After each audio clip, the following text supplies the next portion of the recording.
Hati-hatilah dari musuh yang selalu mengintaimu. Hati-hatilah dari musuh yang selalu mengintaimu, syaitan.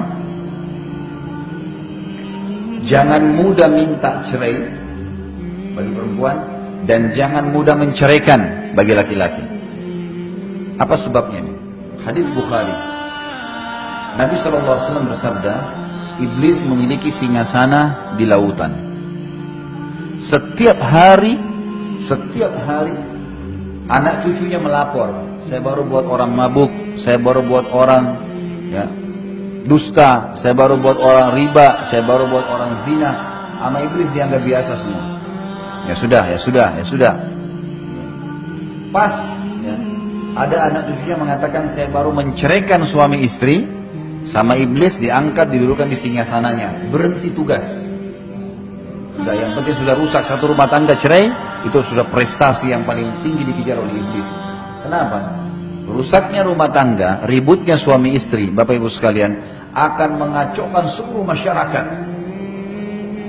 Karena kalau ribut dua orang saja suami istri, sudah cukup seluruh keluarganya juga ikut ribut. Lingkungan teman-temannya semua juga ikut ribut, pro kontra. Kalaupun terjadi cerai, anak-anaknya jadi kacau semuanya. Secara kejiwaan masih muda, masih anak-anak, semua terpukul secara kejiwaan. Mau ketemu ayahnya, ibunya gak kasih. Mau ketemu ibunya, ayahnya gak kasih. Dan seterusnya. Jadi memang cerai itu target utama iblis. Makanya hati-hati. Kata para ulama, kalau di luar rumah ada 5 syaitan atau 10 syaitan mendampingi seorang yang beriman, mencari untuk menggodanya, maka dalam rumah tangga ada 1000 syaitan. Kadang-kadang masalah kecil. Mungkin suami bisa tersinggung hanya karena lupa dibuatin teh atau kopi, atau dicuciin bajunya oleh istrinya. Atau mungkin ada yang dia minta dikerjakan di rumah, istrinya lupa, syaitan buat dia lupa. Sudah cukup untuk marah sama istri.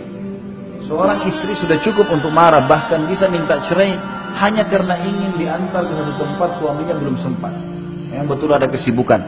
Akhirnya tersinggung, kalau ibumu kau dahulukan, kalau saya tidak, panjang ceritanya. Kalimat cerai lagi. Hati-hati. Kata Nabi SAW, jangan main-main di 3 hal. Pernikahan, perceraian, dan rujuk. Kembali setelah cerai. Ini gak boleh main-main.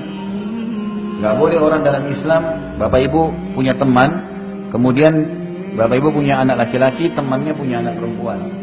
Lalu kita bilang, Bapak Ibu ini bilang sama temannya, nanti anak kita kalau besar kita jodohin ya.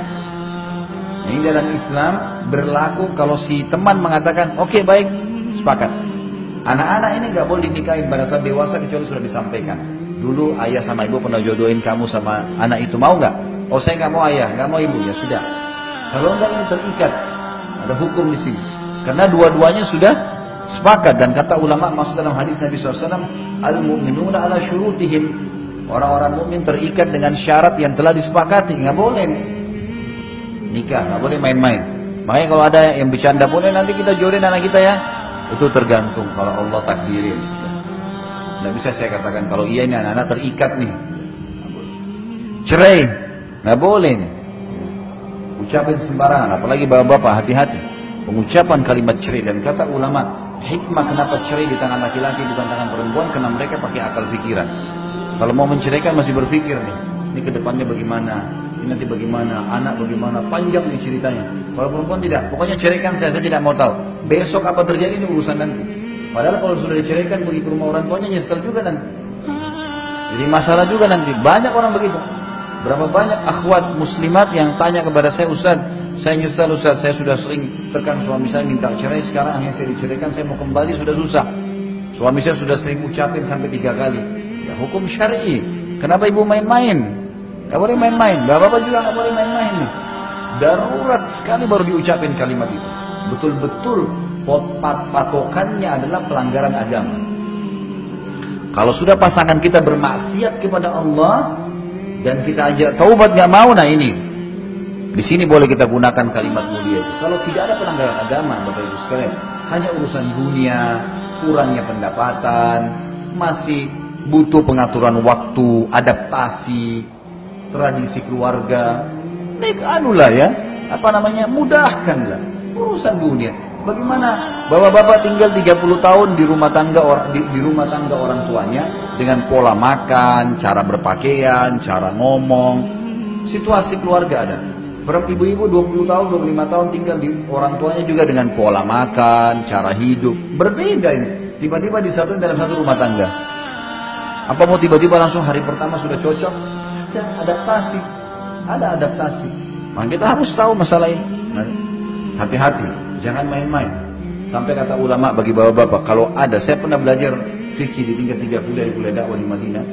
Dosen saya dulu kebetulan wakil, kalau tidak salah beliau wakil hakim di pengadilan agama di Madinah. Beliau bilang kalau ada seorang laki-laki istrinya lagi naik di atas tangga, bercanda, dia bilang kalau kamu naik lanjutin jalan kamu, saya ceraikan. Kalau kamu turun, saya ceraikan. Kalau si perempuan ini tidak mau diceraikan, dia harus turun dari tengah-tengah, karena jatuh tuh tolak, walaupun bercanda, nggak boleh. Makanya ibu-ibu jangan sering udah ceraikan saja saya, kita sudah nggak cocok. Akhirnya suaminya terpicu ngucapin kalimat itu, nggak boleh. Bapak-bapak juga jangan menekan istrinya dengan selalu kalau kau tidak mau ikut saya akan ceraikan. Kalau urusan agama boleh, ingat ya, kalau sudah urusan agama hubungan sama Allah, cerai ini boleh dipakai. Tapi kalau urusan dunia, masalah makanan, baju, warna spray, gorden, tinggal di mana dunia, nggak ada yang dibawa ke kuburan. Mau diapain tuh rumah yang oh ini di Menteng hebat, oh ini cuma di Rawamangun, saudara. Kita kalau naik pesawat yang di Menteng pun jadi kecil tuh, nggak kelihatan lagi. Apa yang mau diperebutkan? Kadang-kadang juga ini hal-hal mendasar yang harus kita pahamin ya. Hati-hati, syaitan selalu mengintai. Maka syaitan kata ulama lebih senang suami istri bercerai daripada terjadi pembunuhan di luar rumah, daripada orang riba. Padahal ini dosa-dosa berat semua nih. Tapi kalau cerai ini luar biasa. Luar biasa, si suami akan sakit kepalanya. Kalau cerai istrinya akan sakit kepalanya.